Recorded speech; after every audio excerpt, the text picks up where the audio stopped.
Good morning, students. Beta, yesterday we have discussed about the concept of dielectrics, in which we have discussed about the non-polar and polar dielectrics.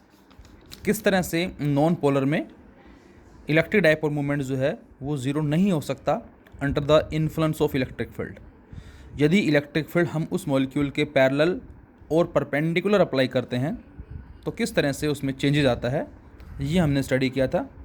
और फिर हमने polar के बारे में भी बात की थी, और उसके साथ साथ फिर हमने एक सिमेट्रिक ऑर्डर जो नॉन पोलर का है उसके बिहाफ पे हमने एक डाइलेक्ट्रिक स्लैब जो है नॉन पोलर के केस में कंसिडर की थी, और वहाँ से हमने देखा था कि किस तरह से इंड्यूस चार्जेस जो हैं वो प्रोड्यूस होते हैं, और जिसकी वजह से उस स्लैब के कॉरस्पॉन्डिंग एक इंड्यूस इलेक्ट्रिक फील्ड भी प्रोड्यूस होता है, जिसको हमने EI या इसको हम EP भी बोल सकते हैं बेटा, electric field due to polarisation.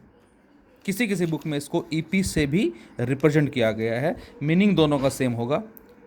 तो फिर जो रिड्यूस फील्ड मिला था हमें, that is E0 minus EI, और इसके बिहाफ पे हमने इलेक्ट्रिक पोलराइजेशन के बारे में बात की थी कि किस तरह से मॉलिक्यूल जो है उसमें स्ट्रेचिंग पोर्शन का राइज होना आ जाएगा, और साथ साथ पोलराइजेशन को मैथमेटिकली डिफाइन किया था induce electric dipole moment per unit volume, और वहाँ से जो पोलराइजेशन है वो सरफेस चार्ज डेंसिटी जो है सिग्मा I इंड्यूस उसके इक्वलेंट आया था।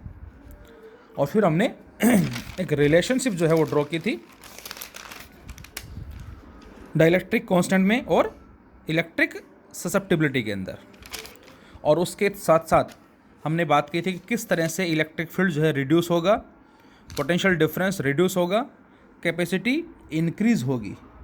इन पैरामीटर्स के बारे में हमने बात की थी, और साथ साथ इंड्यूस चार्ज का एक्सप्रेशन भी हमने ड्रॉ किया था, और यहाँ पर हम उसके एक ही वैल्यू पुट करके इंड्यूस चार्ज को फाइंड आउट कर सकते हैं। इसी में दो छोटे छोटे टॉपिक्स हमारे पास और हैं बच्चों, जिसमें first one is dielectric strength. So what is the meaning of dielectric strength, and the knowledge of dielectric strength is useful for making the capacitors. कि जो कैपेसिटर जो फॉर्म्ड होते हैं बेटा, हमारे कंडेंसर जो हम बनाते हैं, तो वहाँ पर इसकी नॉलेज जो है वो यूज होती है कि वहाँ पर मैक्सिमम कितना इलेक्ट्रिक फील्ड जो है वो एग्जिस्ट कर सकता है। So we can say the electric strength the maximum value of electric field, और we can say potential gradient that can exist in a material without its electric breakdown. Maximum कितना उस material में field exist कर सकता है without electric breakdown. And what is the meaning of electric breakdown बच्चों, तो ये भी हमने कैपेसिटर के फर्स्ट वीडियो में बात की थी कि एक पर्टिकुलर लिमिट तक ही जब हम किसी भी कंडक्टर को चार्ज देते हैं तो वो उसके सरफेस पे डिस्ट्रीब्यूट होगा, और एक लिमिट के बाद सराउंडिंग में जो हमारे पास एटम्स है वो वहाँ से इलेक्ट्रॉन को पुल करना या पुश करना जो है स्टार्ट कर देगा, और उसकी वजह से हमें आयोनाइजेशन प्रोसेस जो है वो ऑब्टेन हुआ था।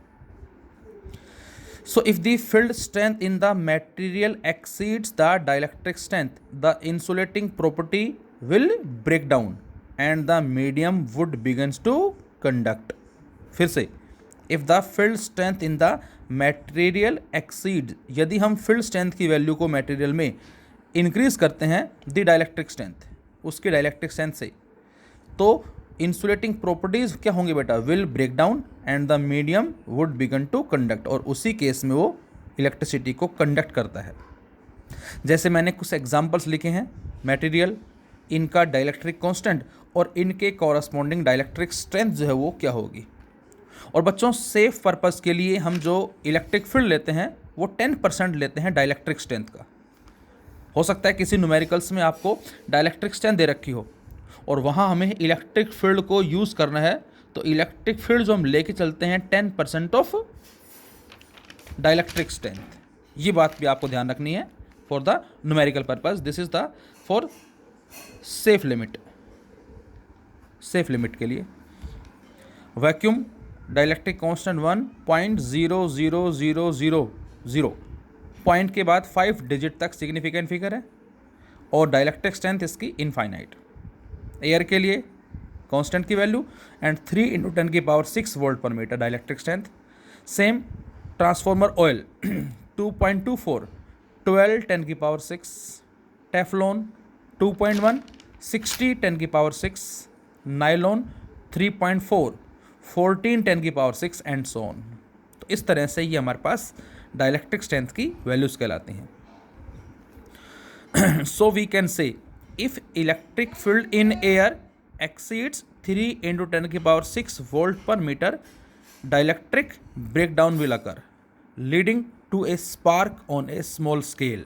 बच्चों में एक स्पार्क जो है वो नज़र आएगा, जो हम स्टडी भी करेंगे इलेक्ट्रोमैग्नेटिक वेव में मैक्सवेल के कॉन्सेप्ट्स के बिहाफ पे ऑल्सो। और हर्ट्ज ने एक्सपेरिमेंटली इसके बारे में बताया भी था, स्पार्क के बारे में। Also when you walk on A carpet, बच्चों आपने ऑब्जर्व किया होगा कि जब भी कभी आप एक कारपेट पे चलते हो तो वहाँ पर फ्रिक्शन की वजह से एक इलेक्ट्रिसिटी प्रोड्यूस होती है। And get a shock when reaching for the door knob, और जब कभी दरवाजे के नोब के पास हम पहुँचते हैं तो एक हमें शॉक महसूस होता है। As you have produce an electric field of 3 million volt per meter, उस रबिंग एक्शन के ब्याह पे लार्ज अमाउंट ऑफ फील्ड जो वो प्रोड्यूस हो रहा है, और जब हम उसके पास जाते हैं तो वो इंडक्शन के बिहाफ पे उसको अट्रैक्ट करता है और हमें एक शॉक जो है वो महसूस होता है। इसी में ही बच्चों हमारा एक छोटा सा टॉपिक और है, दैट इज इलेक्ट्रिक डिस्प्लेसमेंट। तो बेटा जब हम डाइलेक्ट्रिक स्लैब को इंसर्ट करते हैं तो उसमें जो पॉजिटिव और नेगेटिव जो है वो स्लाइटली डिस्प्लेस हो जाते हैं, जिसको हमने यहाँ नाम दिया है एक तरह से इलेक्ट्रिक डिस्प्लेसमेंट का। So in dielectric material the presence of an electric field E causes the bound charges in the material to slightly separate। वो मटेरियल में जो चार्जेस होते हैं, बाउंड चार्जेस, वो स्लाइटली सेपरेट हो जाते हैं और उसकी वजह से उसका अपना एक इलेक्ट्रिक डायपोल मोमेंट जो बेटा वो एग्जिस्ट हो जाता है, इंड्यूसिंग ए लोकल इलेक्ट्रिक डायपोल मोमेंट। और इसी को ही हमने इलेक्ट्रिक डिस्प्लेसमेंट का नाम दिया है, जिसको मैथमेटिकली हम कैपिटल D से रिप्रेजेंट करते हैं बेटा, और उसको हम surface charge density, charge per unit area के इक्वलेंट भी लेते हैं, एज E = E0 - EI या E0 - EP। यहाँ EI या EP क्या है बेटा? Electric field due to induce charge, और we can say electric field due to polarization. And the value of E0 is σ/ε0, EP σI/ε0, और यहाँ से हमने कॉमन लिया 1/ε0, अंदर सिग्मा माइनस सिग्मा आई मिलेगा हमें, एंड sigma minus sigma I. Sigma I बच्चों हमने कल पढ़ा था जो कि पोलराइजेशन के बराबर होता है, सो इसको हमने P लिखा और इसको ले गए लेफ्ट में हम, तो ε0 × E = सिग्मा माइनस P।